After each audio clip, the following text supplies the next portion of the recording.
Periodic classification of elements मतलब classify करना elements को, ग्रुप्स बनाना कि सिमिलर एलिमेंट सिमिलर जगह पे मिल जाएं। जैसे हमारी टेंडेंसी होती है हमारी शेल्फ पे अगर फिजिक्स की किताबें हैं तो उसको हम एक तरफ रखेंगे, केमिस्ट्री किताबों को एक तरफ रखेंगे।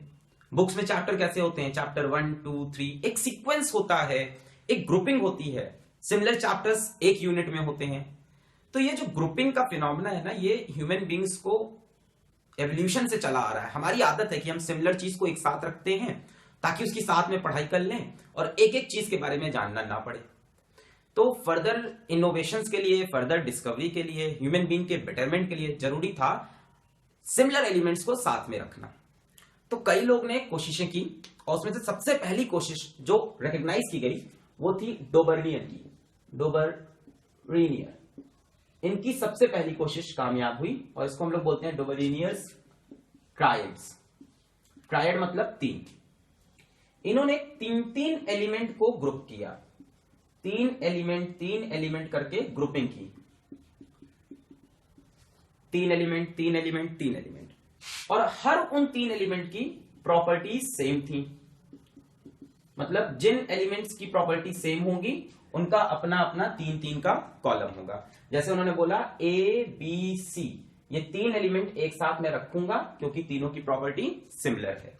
जैसे उन्होंने बोला मान लो ऐसे कोई तीन एलिमेंट थे पी क्यू आर, तो इन तीनों की प्रॉपर्टी क्या होगी, सिमिलर, इसलिए बोला ट्रायड। अब इसके पीछे इनका प्रिंसिपल क्या था, एक लॉजिक भी होनी चाहिए, ऐसे कैसे तीन एलिमेंट को साथ रख दिया। तो इन्होंने बोला ये जो बी है, बी का जो एटॉमिक वेट होगा, atomic weight of B will be equal to atomic weight of A plus atomic weight of C divided by 2। बीच वाले का एटॉमिक वेट इन दोनों का एवरेज या करीब करीब एवरेज के आसपास। जैसे मान लो इसका एटॉमिक वेट है 2, इसका एटॉमिक वेट है 4, तो 2 + 4 6 डिवाइड बाई 2 कितना आया 3। तो इसका एटॉमिक वेट करीब करीब कितना हो, 3 हो। तो the atomic weight of middle element is the average of atomic weight of extreme elements. ये इनकी लॉजिक थी। इस लॉजिक से इन्होंने कुछ एलिमेंट्स के ग्रुप बनाए और जो सक्सेसफुल ग्रुप्स बने वो कौन कौन से थे, एग्जाम्पल जो इन्होंने दिया। तो इन्होंने जो एग्जाम्पल दिया बच्चों, पहला एग्जाम्पल इनका था कैल्शियम, स्ट्रोंटियम एंड बेरियम। आज के टाइम में ये सेकेंड ग्रुप में आते हैं, कैल्शियम, स्ट्रोंटियम और बेरियम। कैल्शियम का एटॉमिक वेट नियरली 40, स्ट्रोंटियम का एटॉमिक वेट नियरली 88 और बेरियम का एटॉमिक वेट नियरली 137। आइए इन दोनों का एवरेज निकालें। 40 + 137 डिवाइड बाई 2, तो ये हो गया 177 डिवाइड बाई 2, 2 8 = 16, 17, 2 8 = 16, 10, 2 5 = 10। तो 88.5 आ रहा था एवरेज निकालने पे और एक्चुअल एटॉमिक वेट था 88, तो नियरली आसपास हम पहुंच रहे थे। तो ये उनका सक्सेसफुल एग्जाम्पल था। दूसरा जो उन्होंने एग्जाम्पल दिया वो था क्लोरीन, ब्रोमीन, आयोडीन। ग्रुप 17 में आज के टाइम पे ये आता है, क्लोरीन, ब्रोमीन, आयोडीन। तो क्लोरीन का एटॉमिक वेट 35.5, ब्रोमीन का एटॉमिक वेट 80 और आयोडीन का एटॉमिक वेट 127। आइए इन दोनों का एवरेज निकालें।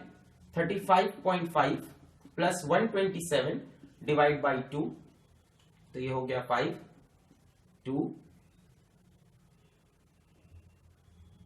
6, 162.5 डिवाइड बाई 2, 2 8 = 16, 2 1 = 2, 81.25 और यहां पे आंसर कितना था 80। तो नियरली क्या आ रहा था 80। इन दोनों का एवरेज एटॉमिक वेट इसके बराबर। तो एक ग्रुप उन्होंने ये बनाया और एक ग्रुप ये बनाया, किस बेसिस पे कि बीच वाले का एटॉमिक वेट बाहर वाले के एवरेज के बराबर है। फिर उन्होंने बोला कि हाँ, जिनको मैंने ग्रुप में रखा है उनकी प्रॉपर्टीज भी सेम है। जैसे इनकी प्रॉपर्टी क्या थी, इन सब की जो वैलेंसी थी बच्चों वो थी +2। ये सबके सब मेटेलिक थे। इन सब की हाइड्रो ऑक्साइड, इन सब की हाइड्रो ऑक्साइड बेसिक थी, बेस बना रही थी सबकी हाइड्रो ऑक्साइड, जैसे कैल्शियम हाइड्रो ऑक्साइड, जैसे स्ट्रोंटियम हाइड्रो ऑक्साइड, ये सब, या बेरियम हाइड्रो ऑक्साइड, सबकी सब बेसिक थी।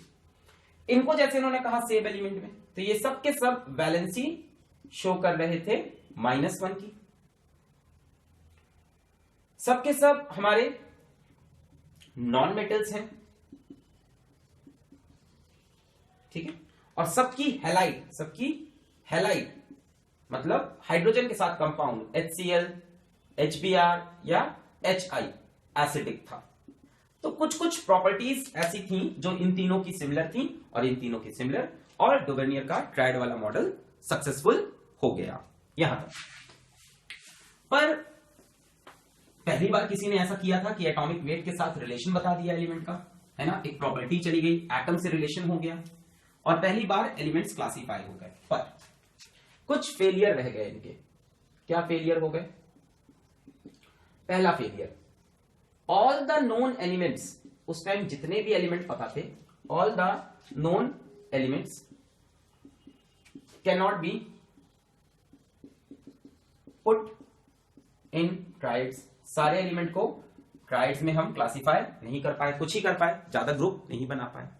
दूसरा, even in the same group the law failed.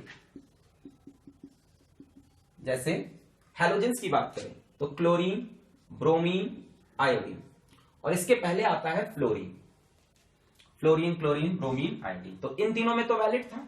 जरा इन तीनों में चेक करें, फ्लोरीन का atomic weight 19, chlorine 35.5 and bromine 80। आइए इन दोनों का एवरेज निकालें। 80 plus 19 divide by 2, 99 divide by 2, 45.5। इन दोनों का एवरेज इससे बहुत आगे है, नियरली इक्वल भी नहीं है, 1, 2 का डिफरेंस नहीं, 10 का डिफरेंस है।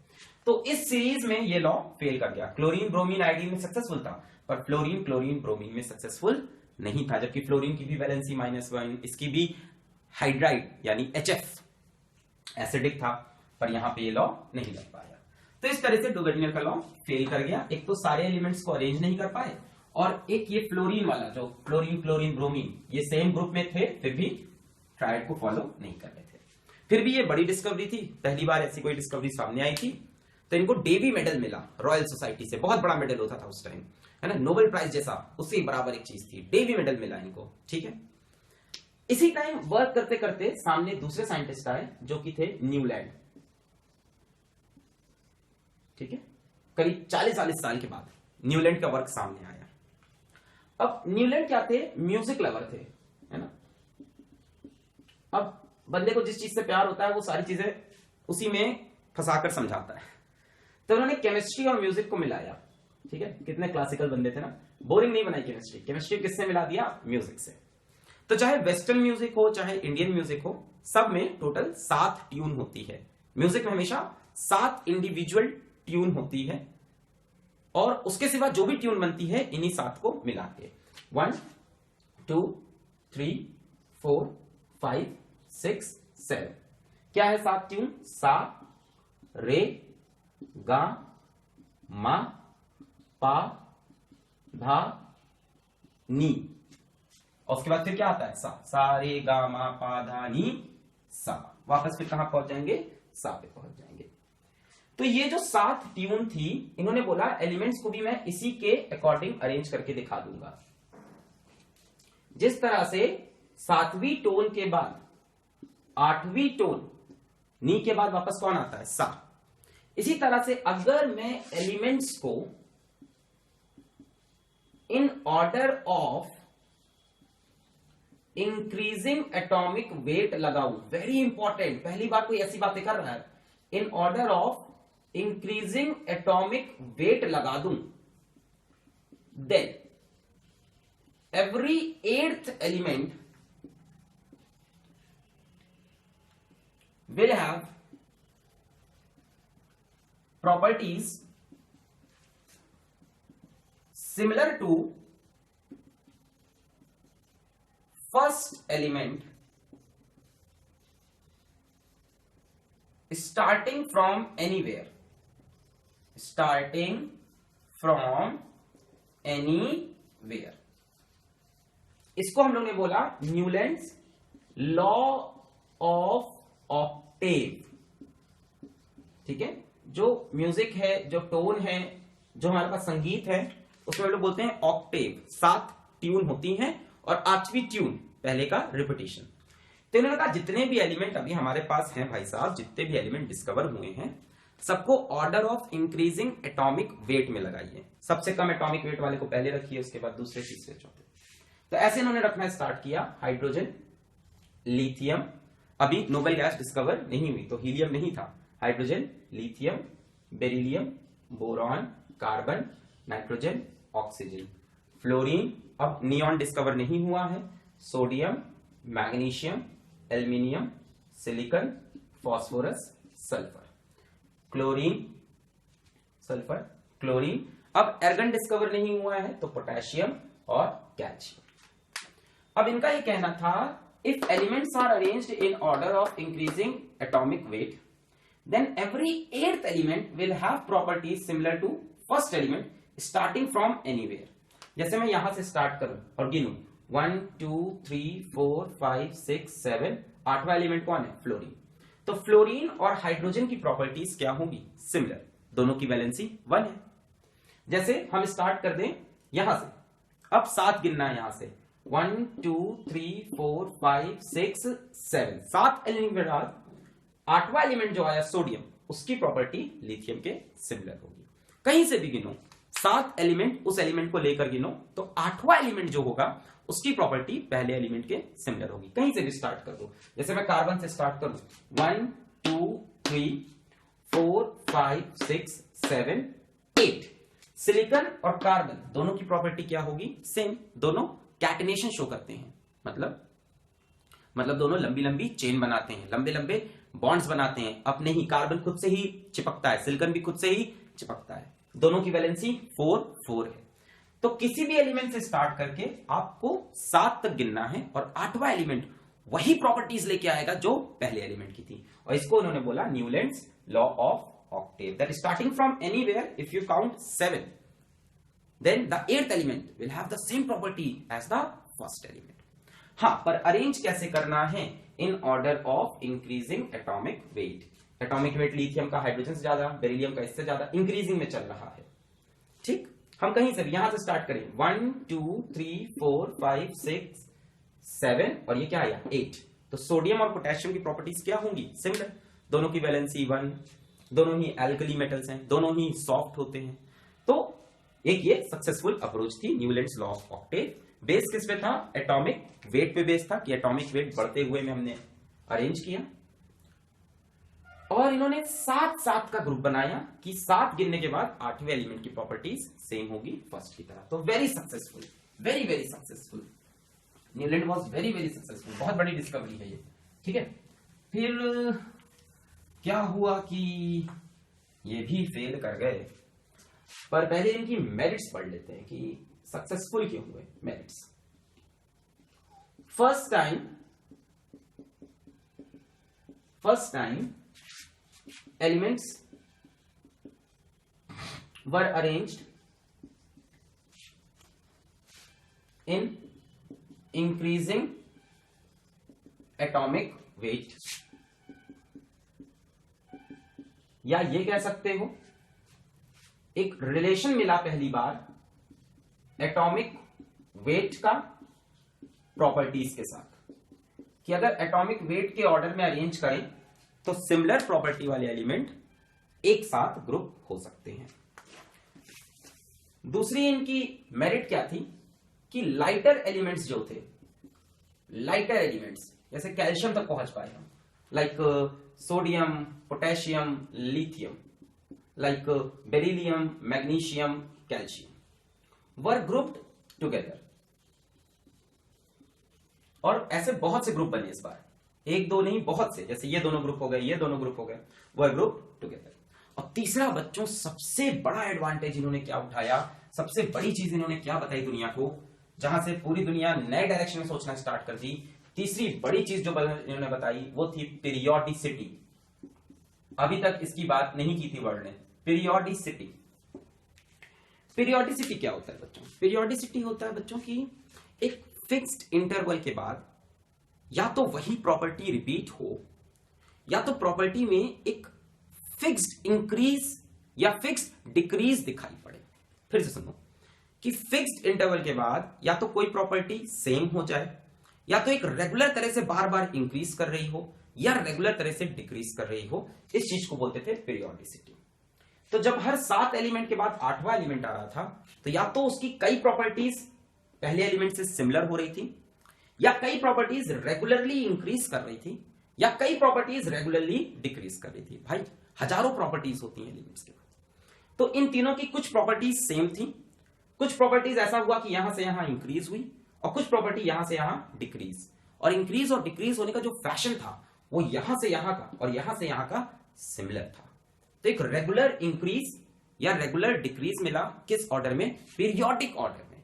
पीरियोडिक मतलब जो फिक्स्ड इंटरवल के बाद है। तो 3 बड़े मेरिट थे। पहला, एक बेसिक प्रॉपर्टी एलिमेंट की, मतलब एटम की बेसिक प्रॉपर्टी से उन्होंने सब कुछ अरेंज किया, एटॉमिक वेट को रिलेट किया प्रॉपर्टीज से। दूसरा, लाइटर एलिमेंट्स को ग्रुप कर दिया साथ साथ में। और तीसरा, पीरियोडिसिटी की बात कर दी कि फिक्स्ड इंटरवल के बाद या तो प्रॉपर्टी रिपीट या तो रेगुलर इंक्रीज या तो रेगुलर डिक्रीज। तो ये इनके मेरिट्स थे। फिर बच्चों इनके कुछ डीमेरिट्स भी थे क्योंकि ये फेल हो जाएंगे ऑफ कोर्स, तभी तो करते करते करते पीरियोडिक टेबल चेंज होता गया, अटेम्प्ट्स चल रहे थे। तो इनके डीमेरिट्स क्या थे या इनके फेलियर बोल सकते हैं, डीमेरिट्स या फेलियर। तो बच्चों पहला इनका बड़ा फेलियर ये था कि नोबल गैस की डिस्कवरी। नोबल गैस की डिस्कवरी, आप देखो इसमें कहीं नोबल गैस नहीं लिखी। हाइड्रोजन के बाद हीलियम आना चाहिए, फ्लोरीन के बाद नियॉन आना चाहिए, क्लोरीन के बाद आर्गन आना चाहिए, और तीनों गायब थे। और इन्होंने कोई स्पेस भी नहीं छोड़ रखा कि कभी डिस्कवर हो तो यहां पे रख देना। यानी नोबल गैस डिस्कवर होंगी, उनका एटॉमिक वेट इन दोनों के बीच का होता है, हीलियम का एटॉमिक वेट इन दोनों के बीच का, तो हीलियम को यहां रखेंगे, यहां रखते ही लिथियम आगे बढ़ेगा, इसको रखने से ये आगे बढ़ेगा, इसको रखने से ये। तो अब 8th नहीं, अब 9th एलिमेंट सिमिलर होगा। तो लॉ ऑफ ऑक्टेव तो फेल कर गया कि 8वां नहीं भाई साहब, अब 9वां एलिमेंट सिमिलर होने वाला है। और वो भी ज्यादा देर कंटिन्यू नहीं हुआ। क्यों नहीं हुआ बच्चों? डिस्कवरी ऑफ हेवियर एलिमेंट्स, यानी कैल्शियम से हैवी जो एलिमेंट थे, कैल्शियम से जो हैवी एलिमेंट थे उनको ये अरेंज नहीं कर पाए, सिर्फ लाइटर एलिमेंट के लिए इनका टेबल सही चल रहा था।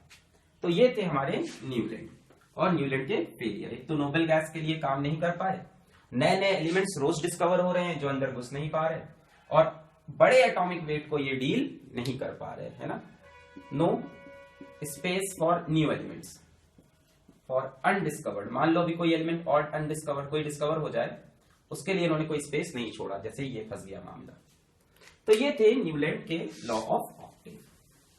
बच्चों न्यूलैंड का जब तक फेलियर आ रहा था, इसी बीच एक दूसरा साइंटिस्ट दिमित्री मेंडलीव अपने पीरियोडिक टेबल पे काम कर रहे थे।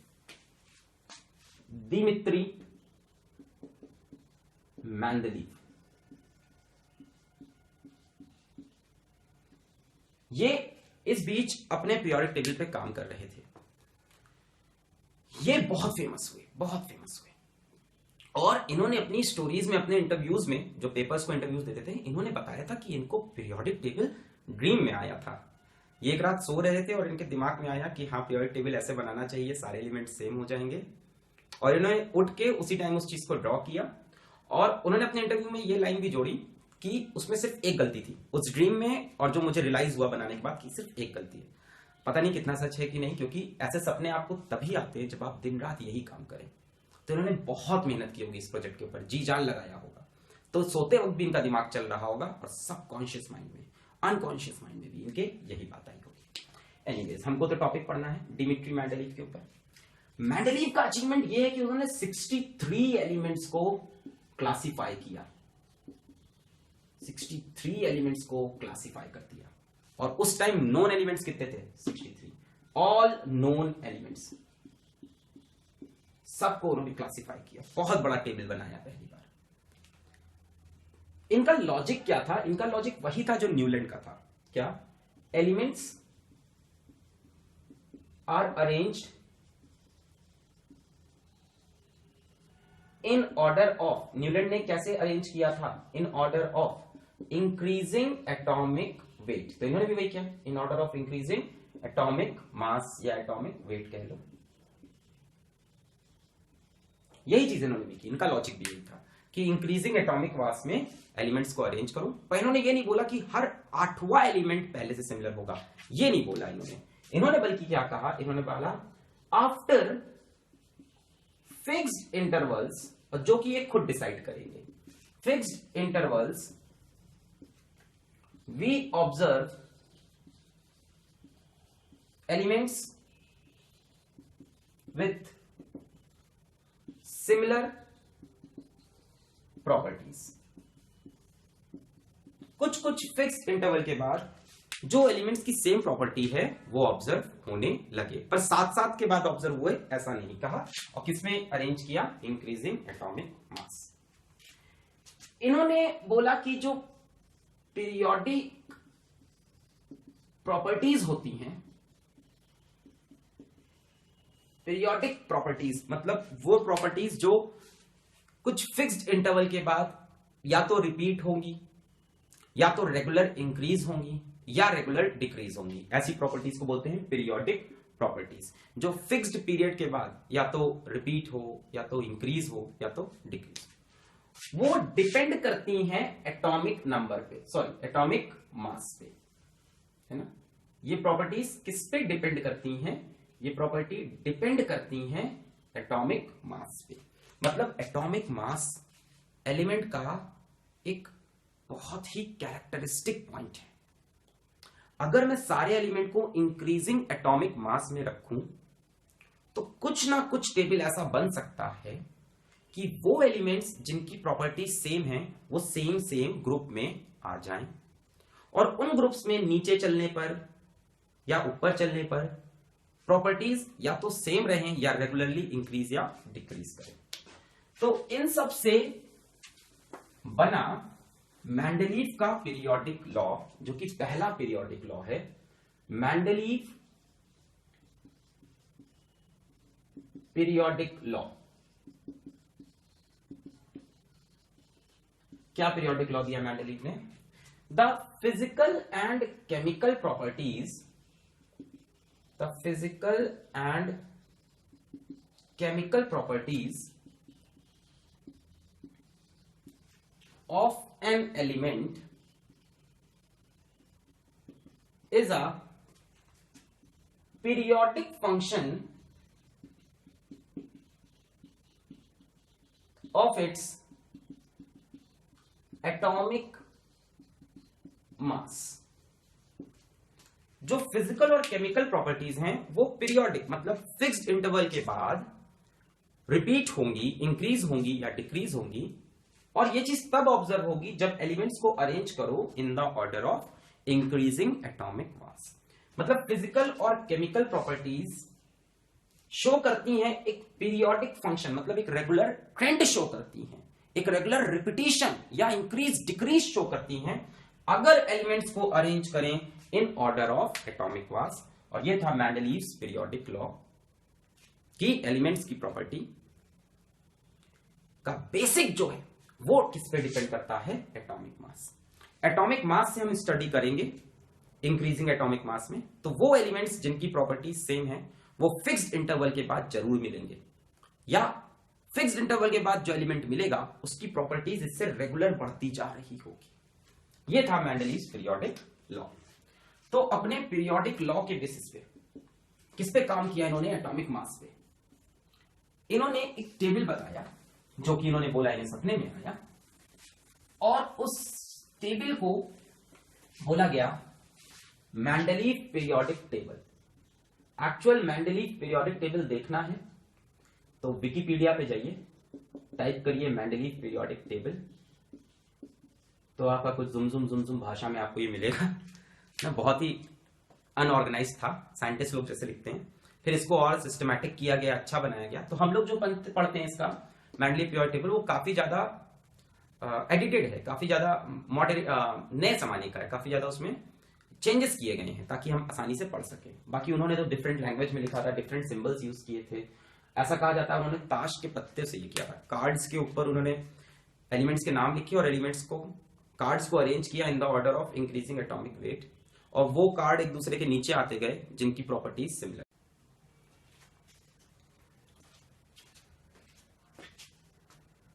तो फिर बना मेंडलीव का पीरियोडिक टेबल। ये रहा मेंडलीव का पीरियोडिक टेबल। तो इसका नाम पीरियोडिक इसलिए रखा क्योंकि जो इन एलिमेंट्स की प्रॉपर्टी सेम थी वो रेगुलर इंटरवल के बाद रिपीट हो रहे थे, रेगुलर पीरियड के बाद रिपीट हो रहे थे, तो पीरियोडिक नाम पड़ गया। जैसे हाइड्रोजन से हम कुछ दूर आगे चले, थोड़ी देर बाद लिथियम आया। लिथियम और हाइड्रोजन की प्रॉपर्टी नियरली सेम थी, वैलेंसी दोनों की 1 थी। फिर थोड़ी दूर आगे चले, फिर सोडियम आया, सोडियम और लिथियम की प्रॉपर्टी सेम। फिर आगे चले, पोटेशियम आया। तो जब कुछ एक ट्रेंड में रखा गया तो एक पीरियड खत्म होने पे जब अगला पीरियड स्टार्ट हुआ और जो एलिमेंट्स पिछले एलिमेंट्स के नीचे आने लगे उनकी प्रॉपर्टीज ऊपर वाले एलिमेंट के साथ सेम हो गई। तो ये हुआ पीरियोडिक टर्म का मीनिंग। टेबल इसलिए बोला क्योंकि ये टेबल दिखाई पड़ रहा है, टैबुलर फॉर्म में अरेंजमेंट हुआ। तो क्या क्या फीचर थे इस टेबल के, है ना, क्या क्या बातें की मेंडलीव ने, क्या क्या बातें समझाई, फीचर्स क्या थे। सबसे पहला पॉइंट जो इन्होंने समझाया हमें वो ये बताया कि हमारे टेबल में 8 वर्टिकल कॉलम हैं। वर्टिकल कॉलम 1 2 3 4 5 6 7 8, तो इनके पास 8 वर्टिकल कॉलम थे, वर्टिकल कॉलम। और वर्टिकल कॉलम को बोला इन्होंने ग्रुप्स। तो इन्होंने कहा कि हमारे पास भाई 8 ग्रुप हैं, 1 2 3 4 5 6 7 8। ग्रुप 1 से लेके 7 तक ध्यान से देखो डिवाइड हो गया है ए और बी में। इसको इन्होंने बोला सब ग्रुप, ग्रुप के अंदर भी ग्रुप। देखो 1 के अंदर 2 ग्रुप है, ग्रुप 1A, ग्रुप 1B, ये वाले। जैसे 4 में 4A 4B इधर वाले। जैसे 6 में 6A 6B। तो 1 से लेके 7 तक 2 2 2 2 में डिवाइड हुआ। पर ग्रुप 8 में देखो कोई भी सब ग्रुप नहीं है और उसमें 3 एलिमेंट रखे गए हैं। ग्रुप 8 में देयर इज नो सब ग्रुप, ग्रुप 8 हैज नो सब ग्रुप। क्यों बनाया सब ग्रुप, क्यों बनाया ग्रुप, आइए बताते हैं। पहली चीज एक ध्यान ये दो कि यहां कहीं नोबल गैसेस नहीं है। तो एक बात ये याद रखने वाली है कि मेंडलीव के पीरियोडिक टेबल में नोबल गैसेस डिस्कवर नहीं हुई हैं। नोबल गैस अनडिस्कवर्ड है, अभी भी अनडिस्कवर्ड, ठीक है। अभी मेंडलीव के टाइम तक नोबल गैस की डिस्कवरी नहीं हुई। तो ये ग्रुप सब ग्रुप का क्या चक्कर है। तो जो जो सेम ग्रुप में है, जो जो सेम सब ग्रुप में है, बात करते हैं बल्कि, उनकी प्रॉपर्टीज सिमिलर है और वैलेंसी ग्रुप वालों की सेम है। जो जो सेम ग्रुप में है, जो जो सेम ग्रुप में है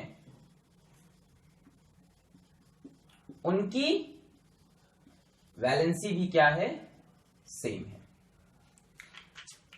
तो मेंडलीव ने एटम्स को, एलिमेंट्स को अरेंज किया in the order of atomic mass. Hydrogen सबसे हल्का था, फिर बढ़े, फिर लिथियम आया उससे भारी, फिर बेरिलियम, बोरॉन, और कुछ ऐसा चार्ट बनाया कि जिन एलिमेंट की सेम प्रॉपर्टी है वो सेम ग्रुप में, और जिनकी बहुत सिमिलर है वो सेम सब ग्रुप में आ जाए। जैसे यहां पे देखो इनकी प्रॉपर्टी आपस में बहुत सिमिलर है, तो ये एक सब ग्रुप में आए 1B में, और इनकी प्रॉपर्टी इनके साथ भी सेम है तो एक ग्रुप में भी आए।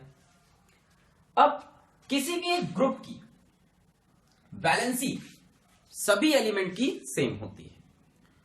क्या होती है वैलेंसी, जैसे ग्रुप 1 के एलिमेंट की वैलेंसी होगी 1, सबकी, हाइड्रोजन की 1, लिथियम की 1, सोडियम की 1, पोटेशियम की 1, सिल्वर की 1, कॉपर की 1, सबकी। ग्रुप 2 की वैलेंसी होगी 2, बेरिलियम की 2, मैग्नीशियम की 2, कैल्शियम की 2। ग्रुप 3 की वैलेंसी होगी 3, बोरॉन की 3, एल्यूमिनियम की 3 एंड इंडियम की 3। ग्रुप 4 की वैलेंसी होगी 4, कार्बन की 4 होती है, सिलिकॉन की 4 होती है, टिन की 4 होती है, लेड की 4 होती है। ग्रुप 5 की वैलेंसी होगी 3। ये क्या हुआ, अब पांचवा ग्रुप आ गया तो 8 माइनस 5 करके वैलेंसी निकाली है। चौथे तक तो 1 2 3 4 कर दिया, पांचवे में 8 माइनस ग्रुप नंबर 3, छठे में 8 माइनस ग्रुप नंबर कितनी आएगी 2, ऑक्सीजन की वैलेंसी 2, सल्फर की वैलेंसी 2, सातवें में 8 माइनस 7 तो कितनी आई 1, फ्लोरीन की 1, क्लोरीन की 1, ब्रोमीन की 1। और आठवें ग्रुप की वैलेंसी क्या होगी, 0 होगी, 1 होगी, 2 होगी, इसके बारे में कोई इंफॉर्मेशन मेंडलीव ने नहीं दी, ग्रुप 7 तक इंफॉर्मेशन दी। तो वैलेंसी 1 2 3 4 3 2 1। इन ग्रुप में जितने भी एलिमेंट्स हैं, चाहे 1A में हो चाहे 1B में हो, सबकी वैलेंसी 1, चाहे 2A में हो चाहे 2B में हो, सबकी वैलेंसी 2। तो ये भी एक अच्छा फीचर था इनके टेबल का। तीसरी इंपॉर्टेंट बात जो इन्होंने बताई वो ये थी कि हमारे पास टोटल 7 हॉरिजॉन्टल रोज हैं, 7 हॉरिजॉन्टल रोज हैं। और हॉरिजॉन्टल रोज का इन्होंने जो नाम दिया वो नाम था पीरियड्स। तो इनके पीरियोडिक टेबल में 1 2 3 4 5 6 7 पीरियड थे, है ना, इनको पीरियड बोला। और ग्रुप कितने हैं, 1 से लेके 7 तक ग्रुप हैं, सब में ए बी और 8 ग्रुप में कोई सा ग्रुप नहीं। तो ये पीरियड से क्या मतलब है, क्या समझाना चाहते थे, इन्होंने कहा किसी भी पीरियड में आप जब इस तरफ से इस तरफ जाएंगे, लेफ्ट से राइट जाएंगे, तो मेटल से नॉन मेटल कैरेक्टर में ट्रांजिशन दिखेगा। मतलब इस तरफ मेटल दिखेंगे और आगे बढ़ते बढ़ते बढ़ते बढ़ते इस तरफ नॉन मेटल दिखेंगे। तो किसी भी पीरियड में जब आप मूव करेंगे, है ना, किसी भी पीरियड में जब आप मूव करेंगे, किसी भी पीरियड में while moving left to right in any period, हमें क्या मिलेगा कि स्टार्टिंग में मेटल्स मिलेंगे और बढ़ते बढ़ते क्या मिलने लगेंगे, नॉन मेटल्स। मतलब लेफ्ट से राइट जाने पे मेटल की कैरेक्टरिस्टिक कम होगी और नॉन मेटल की कैरेक्टरिस्टिक बढ़ती जाएगी। तो ये सारे फीचर थे इनके पीरियोडिक टेबल के। फिर बात आई कि क्या ये पीरियोडिक टेबल सच में किसी काम का था, क्या सच में इसने पूरी दुनिया को शूट किया, क्या सच में ये नोबेल प्राइज जीत सकते थे इससे। हाँ, पर नोबेल प्राइज इनको मिला नहीं, मेंडलीव को मिलना चाहिए था ना, पहली बार किसी ने इतना अच्छा पीरियोडिक टेबल बनाया, but he didn't get the Nobel prize. तो इनकी मेरिट क्या क्या थी, क्या क्या इन्होंने बड़ी बातें बताई। मेरिट्स, मेरिट नंबर 1 बच्चों, मेरिट नंबर 1 ये थी कि इन्होंने ग्रुपिंग ऑफ एलिमेंट्स बहुत ही बखूबी दिखाई। पहली बार बहुत ढेर सारे एलिमेंट्स की ग्रुपिंग की। ग्रुपिंग ऑफ एलिमेंट्स, कितने एलिमेंट्स, ऑल नोन एलिमेंट्स। उस टाइम जितने एलिमेंट्स नोन थे सबको ग्रुप में डाल दिया, अभी तक ऐसा कोई नहीं कर पाया था। तो एक बहुत बड़ा मेरिट था। मेरिट नंबर 2 क्या था बच्चों, मेरिट नंबर 2 था ये कुछ जगह पे डैश लाइन है। डैश लाइन मतलब इन्होंने गैप्स छोड़ रखे हैं। गैप्स किस चीज के लिए, gaps, gaps for undiscovered elements. ये बहुत इंटेलिजेंट थे, इनको पता था कि ह्यूमन काइंड आगे जाते जाते कुछ एलिमेंट और डिस्कवर करेगा। तो इन्होंने अनडिस्कवर्ड एलिमेंट्स के लिए गैप छोड़ दिए कि जब कोई एलिमेंट डिस्कवर होगा तो यहां रख देंगे। उन्हें कैसे पता चला कि गैप इसी जगह पे होगा, जब वो यहां से आगे बढ़ रहे होंगे। कैसे अरेंज किया सबको, एटॉमिक मास, इससे ज्यादा एटॉमिक मास इसका, इससे ज्यादा इसका, इससे ज्यादा इसका, इससे ज्यादा इसका, और इसके बाद ये। तो इन दोनों का डिफरेंस बहुत बड़ा आ रहा था एटॉमिक मास का। तो वो समझ गए कि इतना बड़ा एटॉमिक मास का डिफरेंस आ रहा, मतलब अभी कोई एलिमेंट है जो डिस्कवर नहीं हुआ। जब भी उन्होंने देखा कि एटॉमिक मास में बहुत बड़ा जंप हो जा रहा, बहुत बड़ा जंप हो जा रहा, तो वो समझ गए बीच का कोई एलिमेंट है जो डिस्कवर नहीं। तो ही left gaps for undiscovered element, जिसमें हम बाद के एलिमेंट्स रखें और टेबल डिस्टर्ब ना हो। फिर तीसरी क्या बात थी कि इन्होंने प्रॉपर्टीज प्रिडिक्ट कर दी, प्रॉपर्टीज प्रिडिक्ट कर दी अनडिस्कवर्ड एलिमेंट्स की। ये तो मैजिक हो गया। जो एलिमेंट अभी डिस्कवर नहीं हुए उनकी प्रॉपर्टी भी इन्होंने बता दी कि कभी आपको एक एलिमेंट मिलेगा जिसको आप एल्यूमिनियम के नीचे रखोगे, मेरी टेबल में जिसको आप एल्यूमिनियम के नीचे रखोगे, और उसकी सारी प्रॉपर्टी मैं बताता हूं। तो उन्होंने बताया कि एक एलिमेंट आपको मिलेगा एल्यूमिनियम के जस्ट नीचे, ये जो डैश मैंने छोड़ा है, और इसका हम नाम रखेंगे एक्का एल्यूमिनियम। एक्का एल्यूमिनियम मतलब एल्यूमिनियम से एक ज्यादा, ये संस्कृत वर्ड है एक्का। मेंडलीव के एक बहुत ही क्लोज फ्रेंड थे जो संस्कृत के बहुत अच्छे स्कॉलर थे, और दोनों ने एक्का वर्ड अपनी अपनी डिस्कवरी में यूज किया। मेंडलीव ने पीरियोडिक टेबल में, उन्होंने अपनी साउंड की डिस्कवरीज में एक्का वर्ड का यूज किया। तो उन्होंने बोला कि एल्यूमिनियम के बाद जो एलिमेंट आएगा उसका नाम रखेंगे एक्का एल्यूमिनियम। और एक्का एल्यूमिनियम की इतने जितनी प्रॉपर्टीज बताई वो सारी प्रॉपर्टीज एकदम इक्वल निकली, करीब करीब इक्वल निकली। एल्यूमिनियम के नीचे कौन आता है? गैलियम।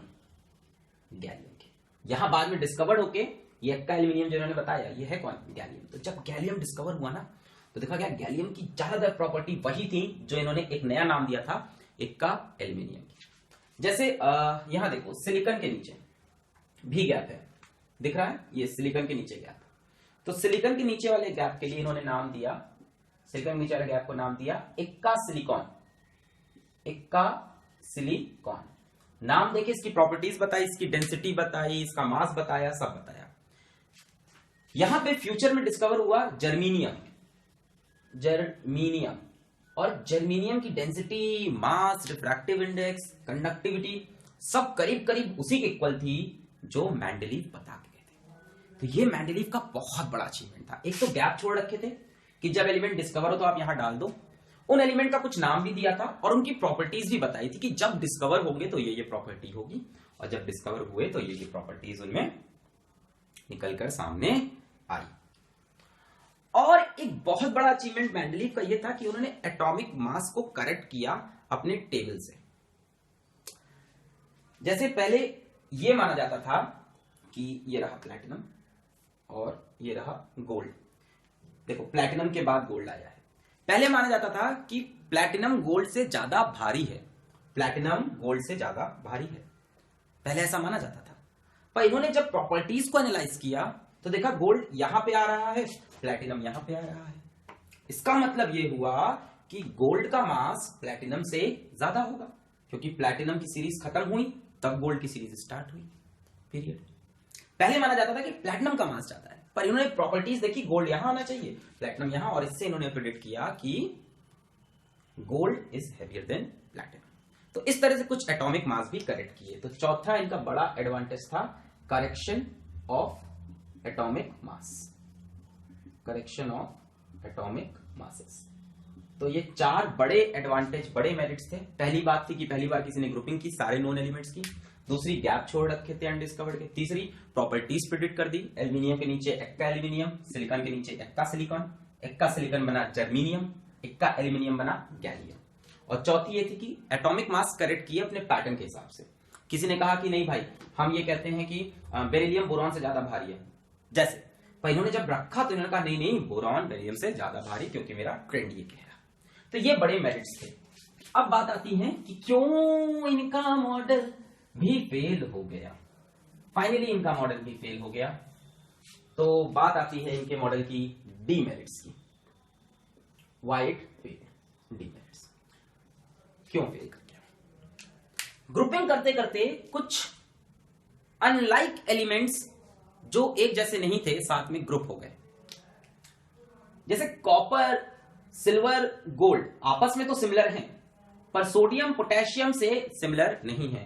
तो इन्होंने क्या गलती कर दी? इन्होंने ग्रुपिंग कर दी, ग्रुपिंग ऑफ डिससिमिलर एलिमेंट्स। जो एलिमेंट्स सिमिलर नहीं थे उनको भी ग्रुप कर दिया। जैसे जिंक, कैडमियम, मरकरी की कोई सिमिलैरिटी नहीं है कैल्शियम, मैग्नीशियम से, सिवाय इसके कि दोनों मेटल है। ये भी मेटल्स हैं, ये भी मेटल्स, पर और कोई सिमिलैरिटी फ्यूचर में नहीं मिली। तो ये ग्रुपिंग गलत हो गई। Example copper gold silver, copper gold silver with sodium potassium lithium, ये गलत हो गया। इसी तरह से इन्होंने सिमिलर एलिमेंट्स को सेपरेट कर दिया।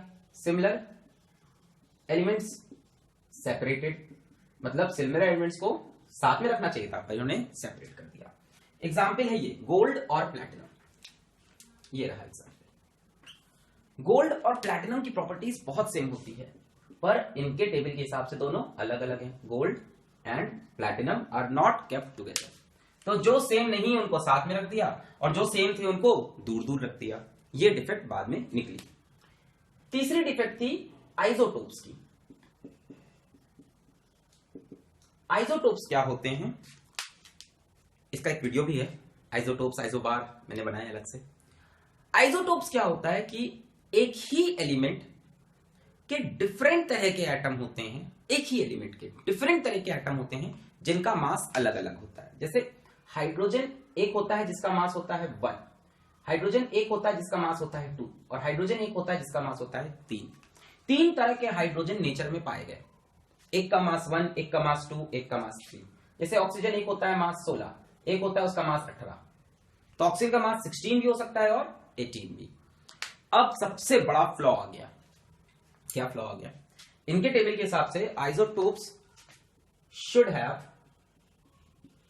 Have different positions. हाँ या ना? इनका टेबल किस चीज पे बेस्ड है? इनका टेबल बेस्ड था एटॉमिक मास पे। तो आइसोटोप्स का एटॉमिक मास अलग अलग है, तो इनके हिसाब से यहां पे ऑक्सीजन है तो इसके बाद एक और ऑक्सीजन होना चाहिए, एक ऑक्सीजन 16 AMU वाला, एक ऑक्सीजन 18 AMU वाला। यहां पे एक हाइड्रोजन है, इसका मास 1, यहां एक और हाइड्रोजन होना चाहिए जिसका मास 2, यहां एक और हाइड्रोजन जिसका मास 3। तो isotopes should have different positions. Why? क्योंकि इनका टेबल बेस्ड है किस पे? एटॉमिक मास पे। And isotopes have different mass. एक ही एलिमेंट के अलग अलग तरह के एटम जिनका मास अलग हो। तो इनके हिसाब से हाइड्रोजन को 3 स्पेस देना चाहिए था, ऑक्सीजन को 2 स्पेस देना चाहिए था, पर ऐसा इन्होंने नहीं किया। तो ये सबसे बड़ा फेलियर था कि आइसोटोप्स को डिफरेंट पोजीशन। और ये इसलिए हुआ ना क्योंकि एटॉमिक मास ही गलत चुन लिया उन्होंने। एटॉमिक मास पे बात नहीं करनी चाहिए थी बंदे को, पर बात कर ली उन्होंने। एनीवेज, फोर्थ था position of hydrogen. Position of hydrogen, ये डाउट आज तक सॉल्व नहीं हो पाया। आज का मॉडर्न पीरियोडिक टेबल में भी एक फ्लॉ है, गलती है ये। पोजीशन ऑफ हाइड्रोजन, देखो हाइड्रोजन को ग्रुप 1 में रखा है। ग्रुप 1 में सबके सब मेटल हैं, lithium metal, sodium metal, potassium metal, rubidium metal, copper metal, silver metal, gold metal, caesium metal. Hydrogen is a non metal. Hydrogen एक मेटल होकर भी, नॉन मेटल होकर भी ग्रुप 1 में रखा है, जबकि ग्रुप 1 में बाकी सब क्या है? मेटल है। तो position of hydrogen is a failure. एक और मिस्टेक इन्होंने कर रखा था जिसको हम लोग बोलते हैं एनॉमलस पेयर। क्या बोलते हैं? Anomalous pair. एनॉमलस पेयर मतलब अपने ही लॉ को ओबे नहीं किया। जैसे यहां पे अपने ही लॉ को ओबे नहीं किया, आइसोटोप को अलग अलग जगह नहीं दी। इसी तरह से एक और मिस्टेक है, मैं यहां पे लिख के बता देता हूं। इस जगह पे लिख रहा हूं मिस्टेक नंबर 5, जो कि है एनॉमलस पेयर। गलत पेयरिंग, ये है गलत पेयरिंग। एनॉमलस मतलब अपने ही रूल को फॉलो नहीं किया। कोबाल्ट का एटॉमिक मास निकल से ज्यादा है। कोबाल्ट इज हेवियर देन निकल, फिर भी इन्होंने अपने टेबल में निकल को बाद में रखा, कोबाल्ट को पहले, और कोई एक्सप्लेनेशन भी नहीं दिया। कोबाल्ट निकल से भारी होता है मास में, पर फिर भी कोबाल्ट पहले रखा और निकल को बाद में, क्योंकि प्रॉपर्टीज मैच नहीं कर रही थी।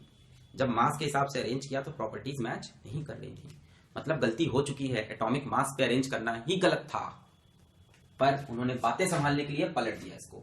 मतलब उनका लॉ अगर फॉलो करो, लॉ के हिसाब से एटॉमिक मास के हिसाब से कोबाल्ट बाद में आना चाहिए, क्योंकि कोबाल्ट हैवियर है, पर इन्होंने ऐसा नहीं किया। ऐसी एक गलती यहां पे भी है। ये टेल्यूरियम का मास आयोडीन से ज्यादा है।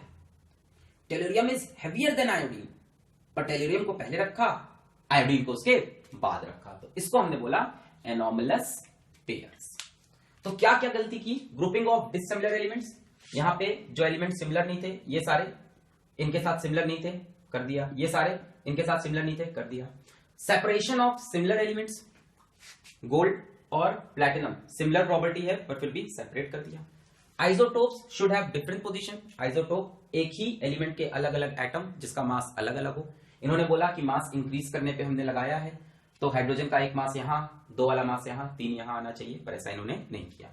चौथा, position of hydrogen, hydrogen non metal होके मेटल्स के साथ रखा गया है।